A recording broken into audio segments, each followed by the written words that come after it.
Welcome to the Sportsman's Voice Roundup, your weekly look at conservation and sporting community news happening across the nation and on the Hill. Thanks for tuning in. This is the TSV Roundup. Welcome back, everybody, for this weekly edition of the Sportsman's Voice podcast, your weekly look at conservation news from around the nation. Our leading story this week, gunning for good policy in the Grand Canyon State. 2 good firearm bills on the move. We welcome in Barry Snell here momentarily. The rest of the headlines. Michigan Natural Resource Commission tables vote to reopen year-round coyote season. Angler access legislation reintroduced in the Mountain State. Here's why it's important. Arizona sportsmen and women rally together against a petition seeking to ban hunting with hounds in Arizona. Barry will also comment as he was on the ground there and testified. CSF priority legislation fix our Forest Act introduced in the Senate. We got a new collegiate organization in Wyoming. We'll hear from Isabella Mucci there. CSF's Mark Lance elected to the National Wild Pig Task Force Steering Committee. And finally, CSF supports forest restoration in Western North Carolina as environmental groups sue the U.S. Forest Service again. All that and much, much more. Before we get to Barry, I will remind you and ask you at this moment while you're hearing my voice, do pull that phone out again as long as you are not driving. Whatever you're hearing us on, iTunes, Spotify, iHeartRadio, wherever. If you've not already done so, please follow, subscribe. And if there's 5 stars, I know iTunes and Spotify allow you to do this. Go ahead and scroll to the bottom of this episode. 5 stars, just go ahead and hit that 5th star. The rest of them will fill in automatically. Your participation helps the show grow and get found, folks. And you guys have been doing that right along here in the beginning of 2025 with the extreme, wonderful growth we've experienced, and we thank you for it. So again, if you could follow, subscribe, rate, and share this particular program socially, a lot of good information and updates that you're going to want to get around to the hunting community, sporting community where you live. I thank you for that. Now, with that housekeeping taken care of, I welcome in Barry Snell, the one and only. Barry, welcome to the show. Great to have you. Thanks for having me back again, Fred. It's good to see you. Yeah, man. So as opposed to absolute dumpster fire stuff going on in Colorado, we're going to turn to Arizona for some good bills in the firearms arena concerning merchant category codes and preemption law. Why don't you give us the short and skinny on Arizona, and then we can stay in Arizona and talk about hounds. Yeah, so Arizona's got a couple big gun bills that are moving forward at this time. The first one, as you mentioned, was about the merchant category codes, and I'm going to refer to my notes here. It says Senate Bill 1143. Arizona boringly titles their bills, but you can find that under firearms transactions, merchant codes of prohibition. How about that for a title? But Direct and to the point. yeah, no, they don't screw around. It's nothing artful about it. So MCCs, and maybe you want to refer your listeners to our MCC conversation at NASC back in November when we had NSSF with us. That would prohibit banking institutions from utilizing specific merchant category codes. That's what MCC means. Those MCCs identify purchases made at any retailer that sells firearms or ammunition. Now, the danger to that, other than the obvious danger to sportsmen, to anybody who enjoys Second Amendment rights and so on, is that there's clearly an invasion of privacy there, financial privacy that occurs when the banking institutions can track what you're buying, that you can buy, that you've bought a gun. But this broad net also would catch a lot of people who just go into a sporting goods store that happens to sell guns and ammo, and they buy a tent or they buy a sleeping bag or a cooking stove or something like that, because the MCCs are not specific enough. They're not that granular to identify, hey, you've bought a Colt 1911 or you've bought a Daniel Defense AR-15 or something like that. They're not that specific. So it's in violation of privacy for everybody. Anybody who enjoys the outdoors, anybody who just, maybe you buy, you buy a candy bar at the cash register at a sporting goods store, you're rolled up into this too. So SB 1143 in Arizona would prohibit this kind of thing from happening. in Arizona, thus protecting the privacy of everybody.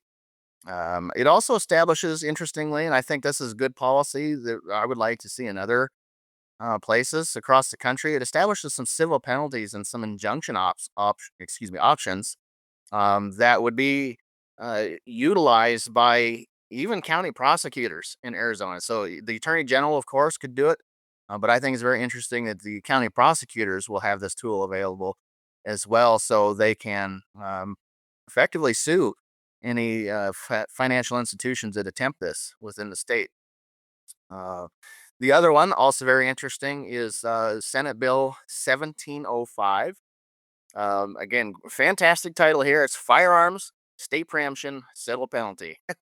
And that would enforce preemption laws already on the books in Arizona by enacting penalties against government officials who violate them. So, for those of you who might not be aware, preemption laws basically say that any political subdivision of the state, so a county, a town, a city, etc., cannot make any gun laws that are more restrictive than the state already has on the books. Okay, so if, for example, Arizona, you can conceal carry in Arizona, but let's say Tucson decides that they don't want to allow people to conceal carry within the city limits. Well, because of preemption laws, they're not allowed to do that because the state allows it, so they can't do anything more restrictive. So Arizona has these laws in place, but uh, people are going beyond that hypothetical example, and in some towns and municipalities are, in fact, trying to enact gun laws on their own. So, 1705 seeks to strengthen its existing preemption laws by allowing courts to impose a $5,000 penalty on any of the government officials. Okay, that to be very clear about that distinction. Not the county or the city or the town or whatever municipality this is happening, but the actual specific people who are behind the whatever restriction is at hand. So typically government employees have privileged immunity or sovereign immunity or whatever it's called in various states, something like that that protects them from civil and legal consequences of their actions while being in office. Mm. But this kind of pulls that veil back, I guess you might say, and allows the state of Arizona to impose a $5,000 fine on the individuals. Huh. Further, this is also very interesting. It prohibits the local governments from using public funds to defend or reimburse the government officials who violate this law. So, yeah, yeah, it's fantastic, right? So if you're a city councilman or something like that, and you enact one of these gun laws, you are literally liable now if this passes and goes to the governor. Now, they're in good shape.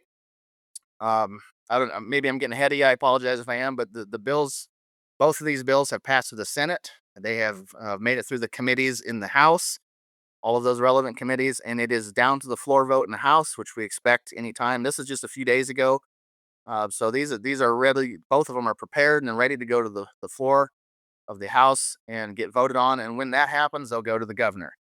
Now, of course, we have mixed government in Arizona. Different parties. The Republicans have the majorities in the legislature, and we have a Democrat governor in Arizona. How she may react to this, we don't know. Um, sarcastically, we might say these bills are called veto bait. It's kind of an insider's term, but we don't know. We just don't know yet. There doesn't. I had dinner with a couple of the co-sponsors of these bills here a few days ago, and interestingly, in Tombstone, which was kind of a fun place to discuss gun laws, right up the street from the OK Corral. So they're not really certain what the future of these bills will be. Everybody's hopeful, of course, but also at the same time, I don't think anybody's going to be surprised if they're vetoed either. So Is there a veto-proof majority there in those legislative bodies?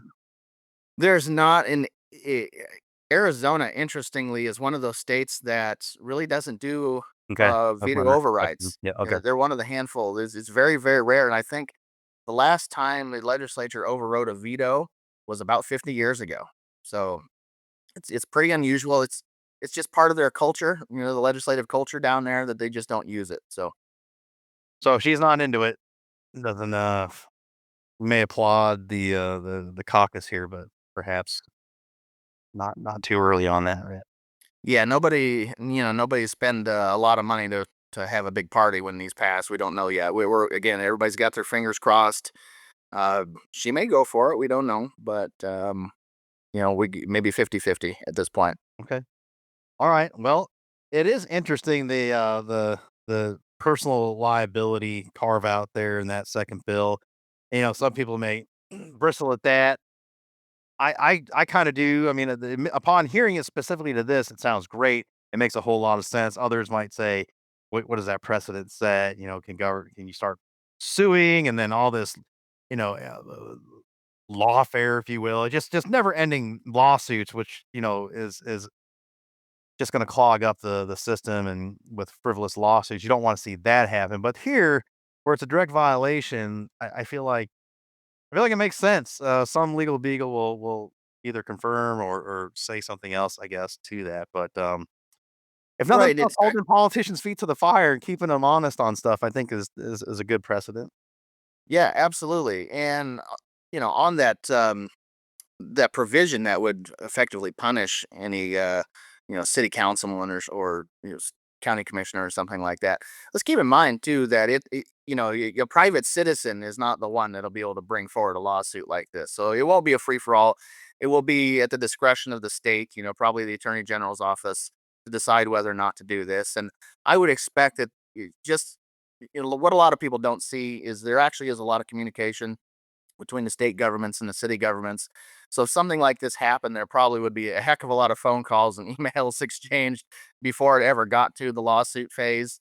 I think the state would probably give a municipality any available option to take as an out to avoid that kind of stuff. So yeah, this would be used with great discretion.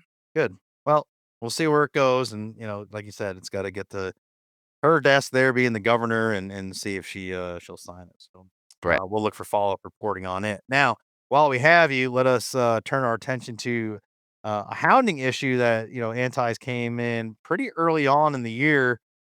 Golly days, I want to say we even saw rumors of this start bubbling up over the holiday break at the end of last year. Looking to seek a total prohibition on hounding in Arizona.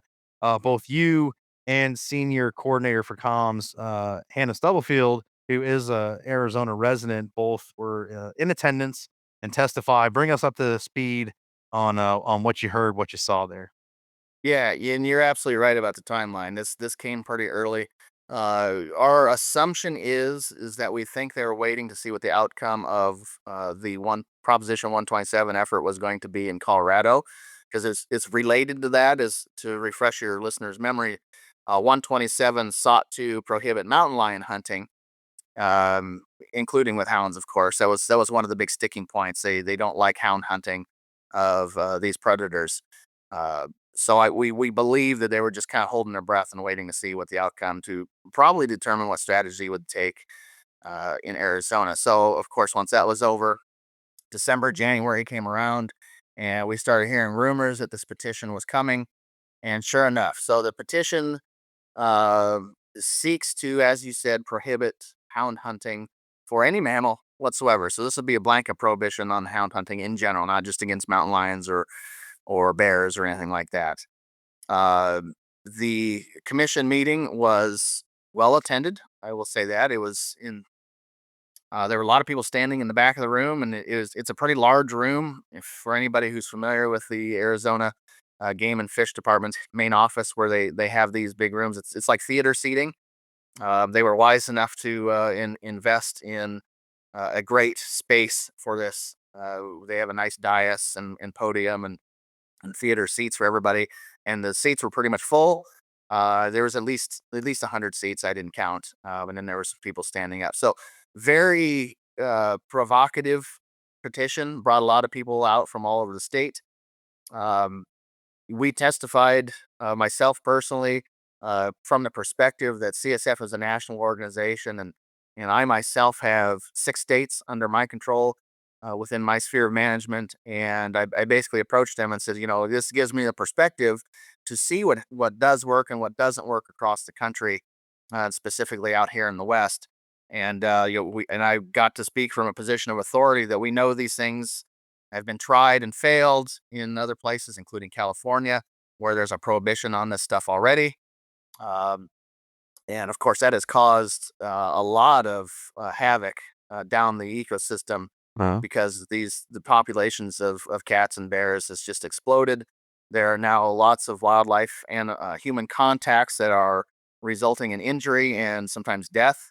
The frequency of those interactions is on the rise. I mean, kids are literally getting killed by mountain lions now because of that in California, and it's a pretty crazy and sad situation. And one of the things I brought up to the commission was it's kind of a joke now that there are two bills in California in the legislature right now as you and I are talking about this. These bills seek to allow hazing, dog hazing of bears and mountain lions in California. So they're trying to go back to the way they had it before. They're hopeful, of course, that they can get these passed as a step back towards being able to hunt these and use scientific management of those populations. So um, I I honestly the most powerful testimony of the entire day was from the Arizona Game and Fish Department itself. The petitioners got to make their case first, and the first party up after that to respond was the department. And they have, for anybody who's never been to a commission meeting, doesn't know how those things work. Very often, depending on what is at hand, the departments will they'll go out and they'll do research and they'll come up with reports and they'll provide these reports at these commission meetings. And the primary author was the one who was tagged to uh, provide the results of that report. And quite frankly, Fred, the report was damning to the petitioners. It was just absolutely destroyed their argument. And I don't say that with any glee or pleasure. I obviously I'm glad it was defeated, but um, it was just an extreme excoriation of their position. And everything else after that, I think my testimony and whatever was just cherries on top of what the department had already had. And yeah, Hannah Stubblefield, our one of our colleagues, she spoke as well. She gave testimony as a citizen of Arizona more than she did as a representative of CSF. And she spoke about it was a very nice story that she had experienced in Botswana about the elephants. That was very well received by the commission. And she said that Botswana had prohibited elephant hunting, and uh, the Botswanans themselves were very um, upset about this because the elephants, we see them on documentaries and in zoos, and they seem like large, majestic creatures. But when allowed to run unchecked, they cause a lot of damage and they kill people and they just cause a lot of trouble. So the Botswanans were relieved that the hunting was being reinstituted, and that was kind of a wake up call for Hannah because as she said, she always just viewed them as beautiful, majestic animals and never considered the effect that uh, overpopulation of elephants might have, the way that the local Botswanan did. In her testimony, of course, the point being that she didn't want Arizona to experience a similar situation with the mountain lions, and if I if I'm not mistaken, I actually think one of the commissioners shed a tear. She worded it much better than I did. So it was very effective, impactful testimony. And at the end of the day, the punchline to all this is that they voted unanimously against the petition. So next steps, we don't expect that's the end. There's a lot of celebration in our community right now over that, but personally, I don't believe that's the end. I believe we're going to see this come back either as legislation or a ballot initiative. And I'm guessing that due to the timing of 2026 elections coming up, they will probably skip the legislation and go right to the ballot initiative. They have tried this in the past. Several years ago, they attempted this as a ballot initiative. It was defeated then as well. They went back and they licked their wounds and raised more money, and now they're taking another crack at the plate. What's the threshold there for a ballot referendum in the state? I think that if I'm not mistaken, I believe it's a majority. Okay, so it's 50 plus one.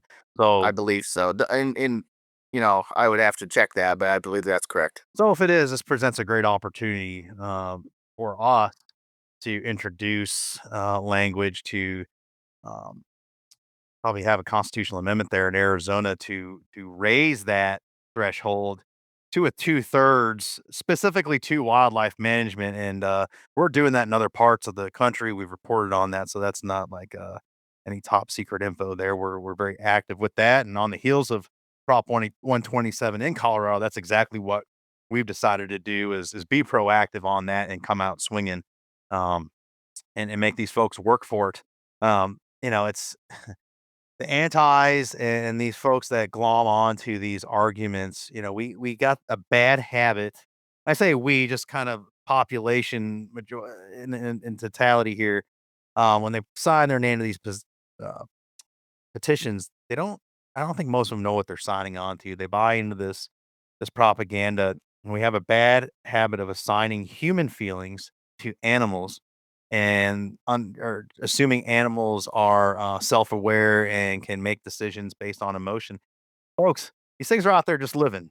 Um, if it wasn't for a heartbeat, you could almost say they're programmable machines. They're not. I'm not trying to be a jerk about this, but to an extent, whatever their genetic code is, these critters are out there to survive, to breed, to eat, to breathe, and then they die, and then the circle of life continues. Right? See Simba. I don't mean to be callous about it, but these are the truths. So to assign human emotion to this, to say that, "Oh, we're being mean and bullying by going out and harassing bears and cats with hounds," folks, that is a service. That is a service often provided for free on the back of those houndsmen. Their gas money, the many miles they walk, they drive in the backcountry where there is no cell service, literally life-threatening conditions often, and life-threatening to their dogs sometimes, all to help out the local municipalities, to help out ranchers, to make sure, to Barry's point, kids on bicycles aren't getting jumped out of a bush by a mountain lion or on a schoolyard. Let's face it, some of these rural, vast open states like Arizona, like Colorado, like parts of California, you plop a school in a city or, air finger quote city in the middle of the wilderness, you're going to have wild things and they're going to come check you out and investigate you. And if they're hungry enough, uh, they're going to look to make a meal out of whatever's there. Going back to that genetic coding and what these critters like to do as predators, they're going to be predators and they're going to eat something that's smaller than them, sometimes bigger than them if there's enough of them. So, again, we make this mistake in allowing this assumption and assigning human emotion to these critters, and that has to stop altogether. Now, getting into the management of it is a totally it's an offshoot of this, but of a bigger point.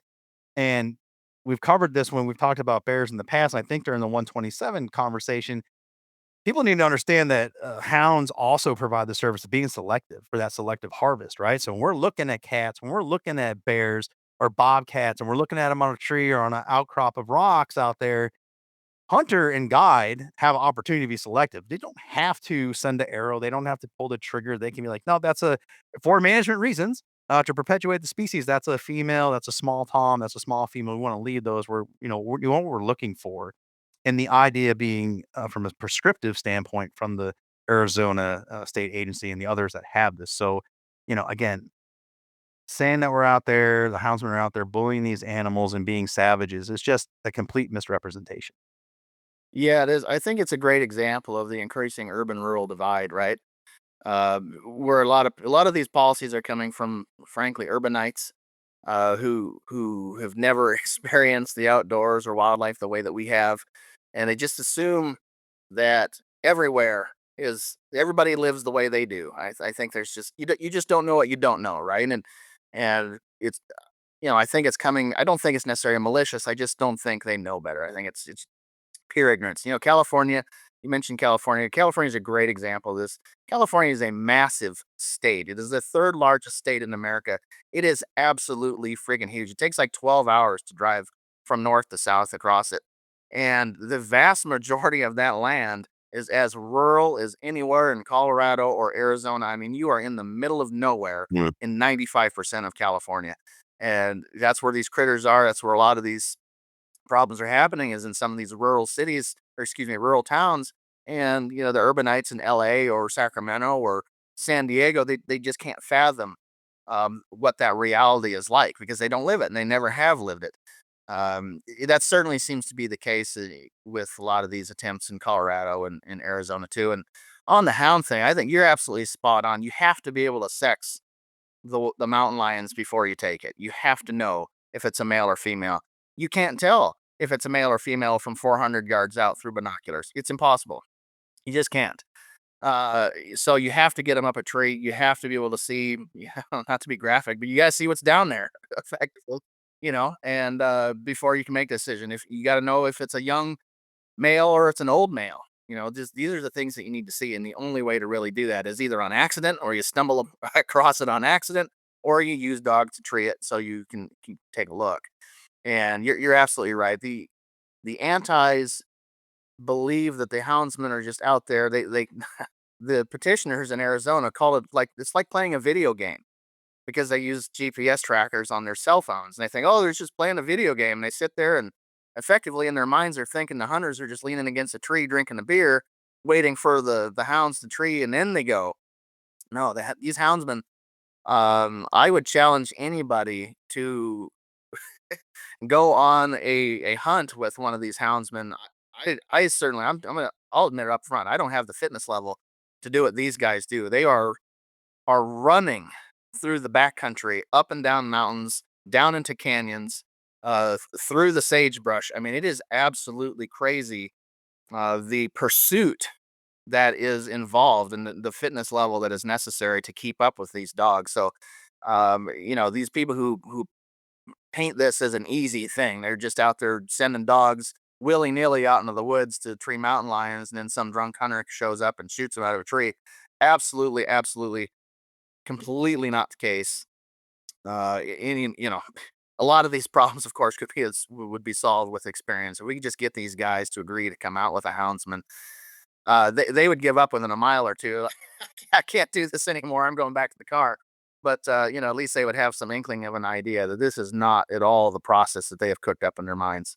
Yeah, no doubt, no doubt, and often is the case on in these situations, and hopefully, through your good works, we're able to keep this at a distance, and then hopefully we don't see it on a ballot. But certainly, if we do, I know we stand ready to engage, and the community, likely from this first iteration of it, it will be also ready to beat back an attempt as they've done before. So, Barry, we appreciate you being on the ground and going there and representing the organization, the hundreds of thousands of sportsmen across this country that we work with by way of their organizations, our partner organizations, and in-state organizations as well.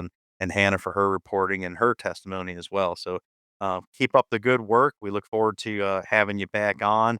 Hopefully, we get some good news out of those first two bills you reported on in Arizona. Hopefully, the governor does the right thing and listens to the legislature that the people voted those people in for good policy, and that good policy hits her desk, she does the right thing, signs it, moves along, and listens to the will of the people there from that representative government in Arizona. Appreciate that. And before I depart here, I just want to give some big kudos to the Arizona Game and Fish Department and the commission. That is a solid bunch of people. They are absolutely positively working for Arizonans, and they're doing the best possible job of that you could possibly ask them to do. So, great work to those guys. They deserve a ton of credit. And if you're in Arizona, next time you come up with a game warden, shake his hand. Like, I mean, those guys are out there doing the Lord's work. So, none of this would be possible without some of their strong efforts as well. Duly noted. Barry, great to see you. We'll talk to you real soon. Thank you, sir. Appreciate you having me on. All right. All right. My thanks to Barry for his time, for coming on there and that reporting. Appreciate it, Barry. At this time, folks, as we head into the rest of the headlines, I will remind you so many of our articles that are provided by our staff are just chock full of not just great information, but resources for you in article links. Click through links and bring you right to whatever research testimony we're referencing, things of that nature. So I invite you to go to congressionalsportsman.org, and you can sign up for the Sportsman's Voice newsletter for free. As I always mention, that comes out on Mondays unless there's a holiday, and you can see that in your inbox on Tuesday. We never spam, never sell your information. It is all free and a good resource. Bookmark us, congressionalsportsman.org, congressionalsportsman.org. Sign up for the newsletter as well as the tracking the capitals, you've got a piece of legislation you're wanting to pay attention to, or just stuff that's sportsman related in your state, you can sign up for your states that you're interested in, and keep track of things that are going on as they move through the legislative process. With that, let us continue with the rest of the headlines. Coyote year-round season in Michigan. Let's get this from Bob Matthews. Last March, Michigan Natural Resource Commission voted to shorten the coyote hunting season, excluding mid-April through mid-July. Natural Resource Commission heard public comment and proposed on a proposed order that would reinstate a full year-round season on coyotes, which was in place from 2016 to 2024, but the vote was tabled. CSF supports reinstating the year-round season as it restores pursuit opportunities for hunters and capitalizes on their ability to help manage an exploding non-native predator population. Michigan Wildlife Conservation Amendment number 4 would return the Great Lakes State to a year-round coyote hunting season after Michigan Natural Resource Commission shortened the season last year. Ahead of the April NRC meeting, CSF shared a letter with each commissioner expressing support to adopt the order. Hunting is the preferred tool for wildlife management as it continues to be the most effective, cost efficient, and socially acceptable method for population control. Across the country, including Michigan, coyote populations have exploded in recent decades. The population growth has brought both with it an increased likelihood of human wildlife conflict, livestock depredation, and impacts to prey species, including small game and white-tailed deer. This season was shortened because of emotional pressure rather than scientific support and should be reinstated to allow hunters to continue doing what they do best, being the shepherds of the landscape that they inhabit. Although Amendment 4 was tabled, the NRC, Natural Resources Committee, not to be confused with the Nuclear Regulatory Commission, may consider it as early as next month. And CSF will continue to encourage the commission to reinstate the full season with coyote populations growing and in the absence of sound scientific reasoning and opportunities available to hunters to manage them uh, should not be shrinking. Yeah, an interesting takeaway here. We've talked about coyotes as it pertains to predator hunting contests and what that looks like. Bob brings up a good point here about not only coyotes doing what they do as far as predator prey species relationship, but also predating on other small predators. So, trappers will tell you this all the time, and they'll let you know if you have a high coyote density on the landscape, you probably have a low red and gray fox if you have gray fox, but definitely red fox and probably bobcat. Conversely, if those numbers are up, then you probably have a well managed or a lower population of coyotes.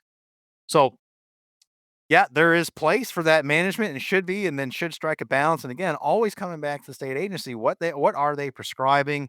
Sounds like, from Bob's reporting, this was done out of emotion. It is encouraging to know that this could be re-engaged on as early as next month, even though it was tabled. So hopefully, science will win the day here. Interested to know about the few month period there. I suspect that it's probably got to do with pup rearing season in Michigan. I can't be sure because that wasn't reported on, so don't hold me to it, but I suspect that is maybe likely, because I know that's been tried here in the Northeast a few times of, taking what we have, a year-round season, at least in New Hampshire, and doing kind of the same thing, closing down summer months, for that pup rearing, so, take it for what it is. Moving on, let's head to, West Virginia. This from Kaylee Leager. West Virginia is home to some of the most stunning cold water fisheries that are inhabited by many fish, including the state fish, the native brook trout. It is no secret that anglers and boaters are the primary funders of the state level fisheries management. See the Sport Fish Restoration Act. And that is why Senate Bill 801, Public Waterway Access Act, and similar legislation is important to continuing angler and boater access and, by extension, conservation funding. So SB 801 required the West Virginia Department of Transportation, in cooperation with the Division of Natural Resources, to develop guidelines to identify and implement potential locations for public access to the state's rivers and streams for recreational purposes when a new bridge is being constructed or an existing one is being replaced when it is safe and practical to do so. CSF submitted a letter of support for SB 801, focusing on the importance of access and opportunity. In 2024, West Virginia introduced similar legislation by way of Senate Bill 425, but it failed to pass out of committee prior to adjournment. In 2013, Maryland passed similar legislation in House Bill 797, the Waterways Access Bill, which provided an opportunity to increase angling access through the state's 10,000 miles of waterways and 4,000 miles of shoreline.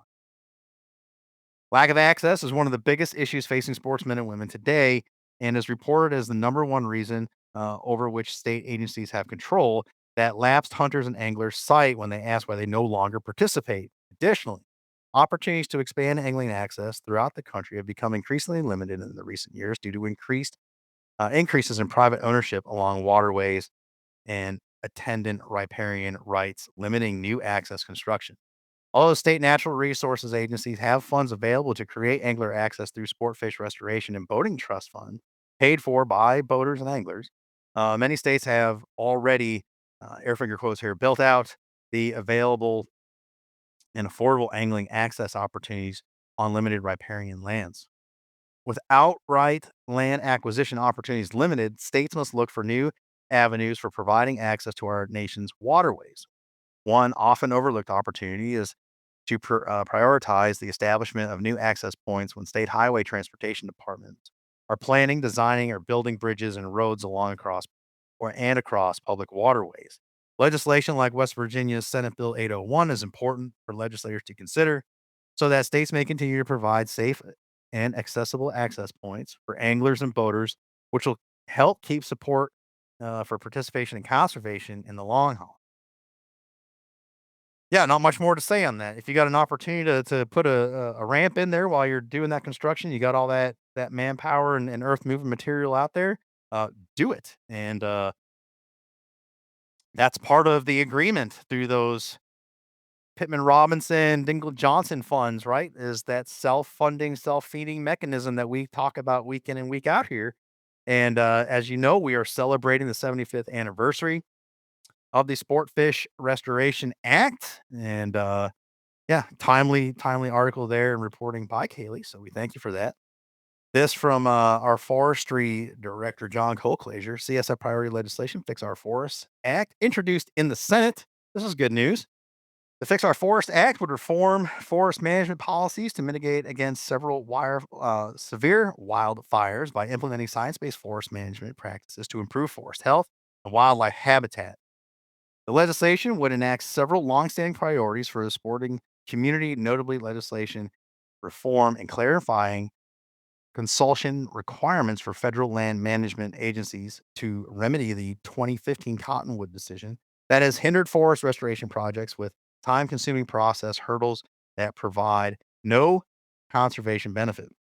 In 2024, wildfires burned almost 9 million acres across the country, negatively impacting communities, forests, fish, wildlife habitat, and sportsman access.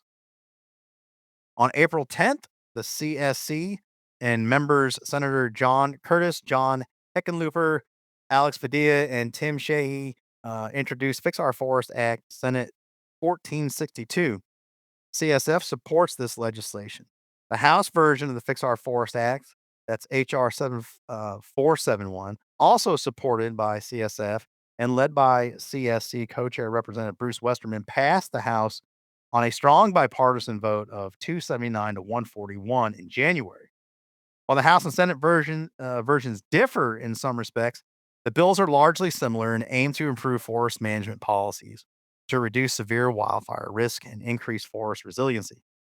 Key provisions include the designation of fireshed management areas where active management projects would be prioritized through expedited authorities, increased acreage limitations on several categorical exclusions to treat hazardous fuel efficiency and at scale, litigation reform, and a cottonwood fix to reduce fuel loads with partner support.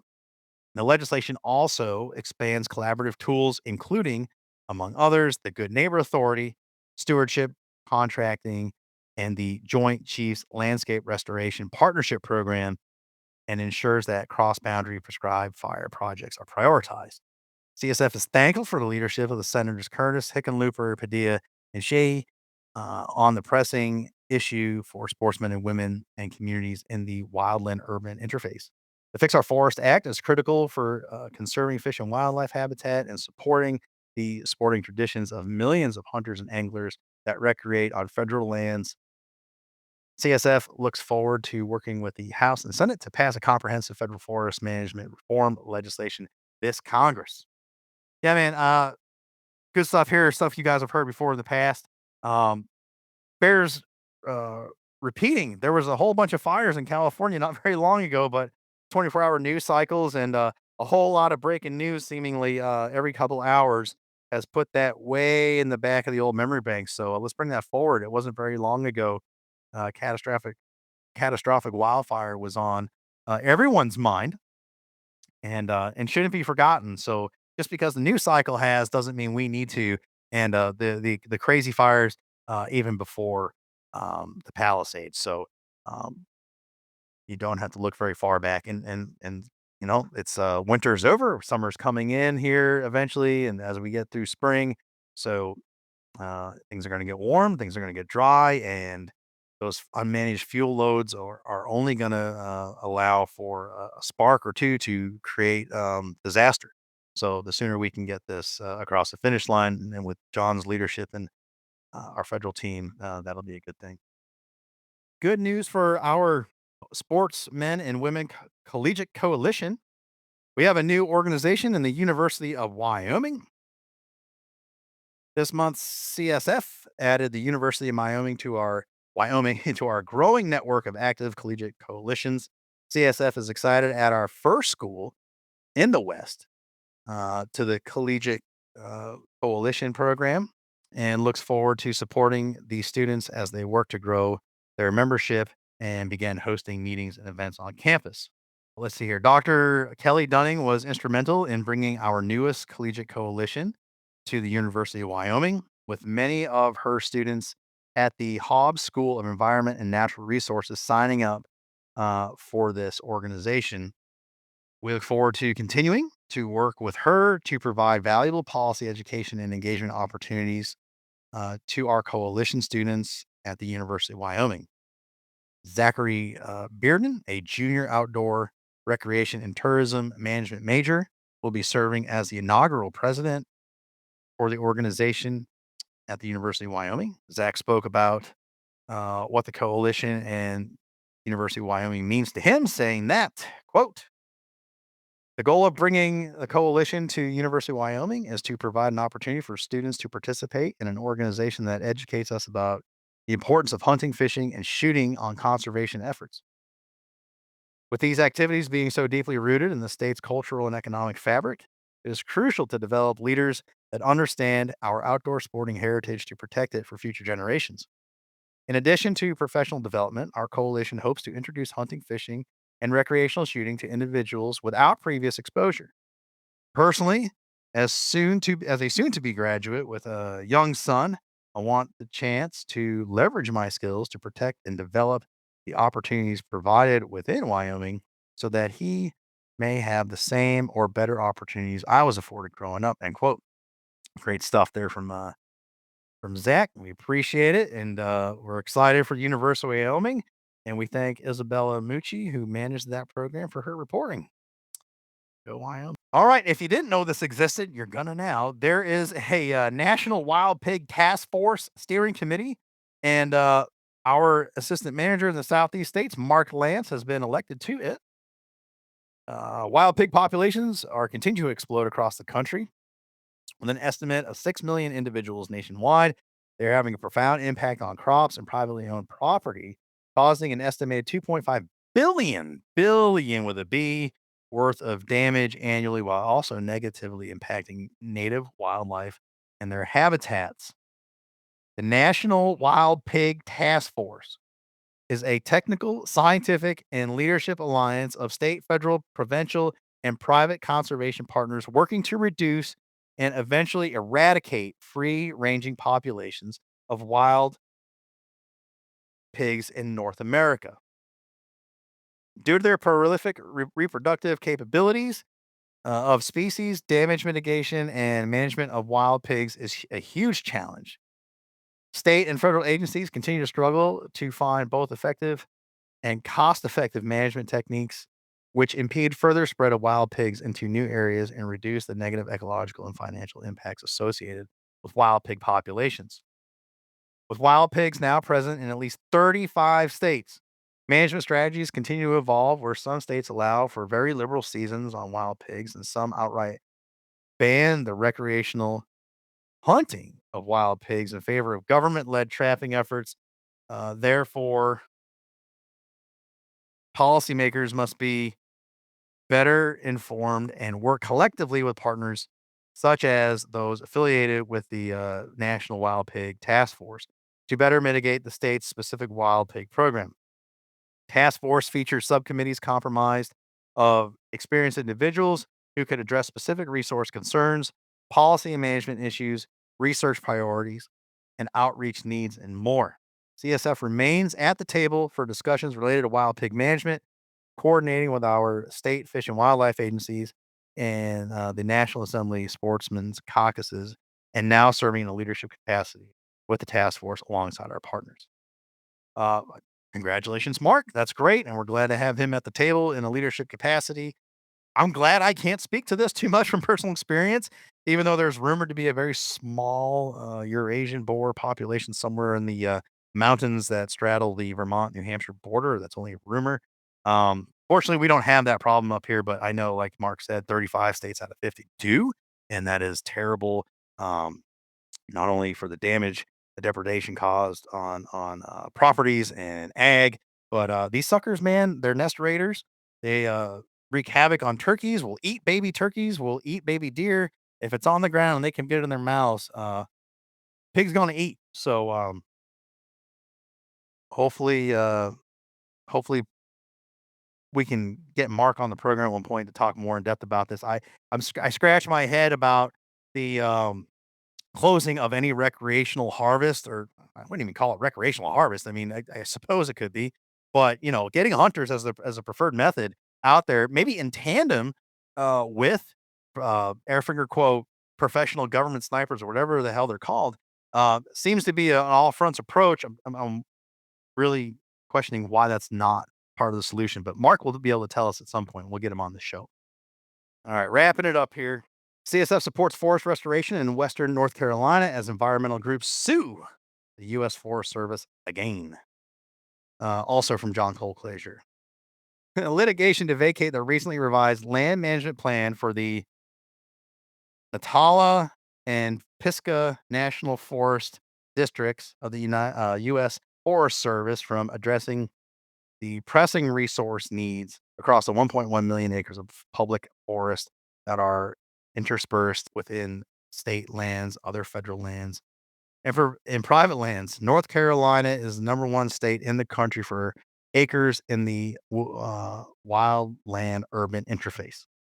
Maintaining management flexibility, not adding more restrictions that prevent active forest management through plan amendment to improve forest health and reduce wildfire threat for communities is paramount. On April 9th, CSF and other sporting conservation organizations wrote the U.S.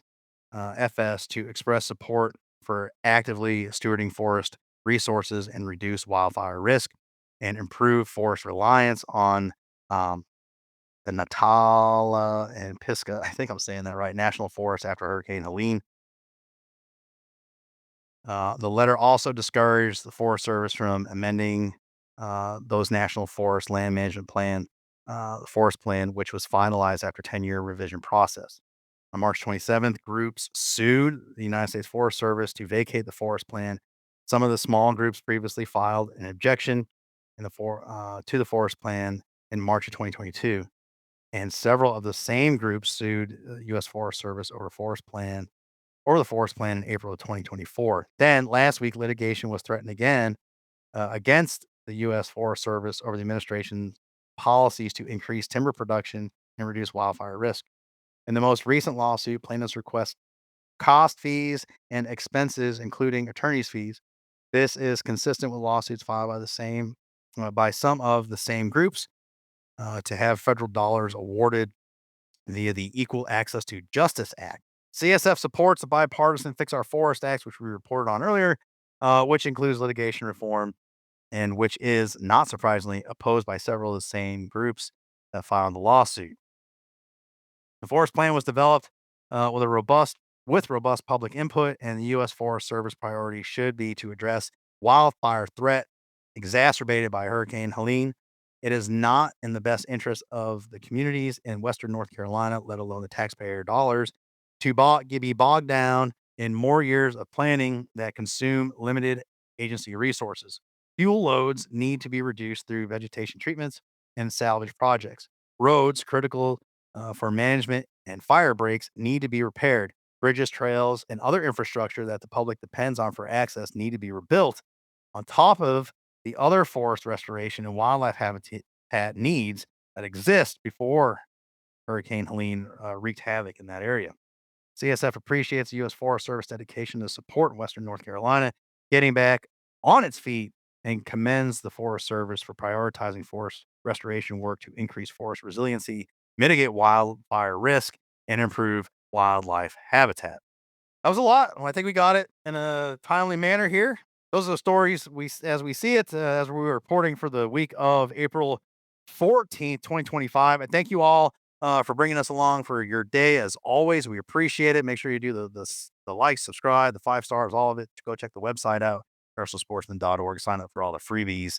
And just to let you guys know, yours truly co-hosted with our friends at Blood Origin. So if you want to go check out their program, they also drop a roundup on Wednesday. So after you get done listening to this, go check out Blood Origins, see what they got going on. Reporting on a little bit of different stuff, still some of the same items we have or may not have brought to you on this program, but we have engaged on. We talk about some of those things, and it's a great conversation. Appreciate the opportunity to co-host with Ashley Smith of Blood Origins. So tune in here, obviously, and then go check them out, and make sure you tell them we sent you.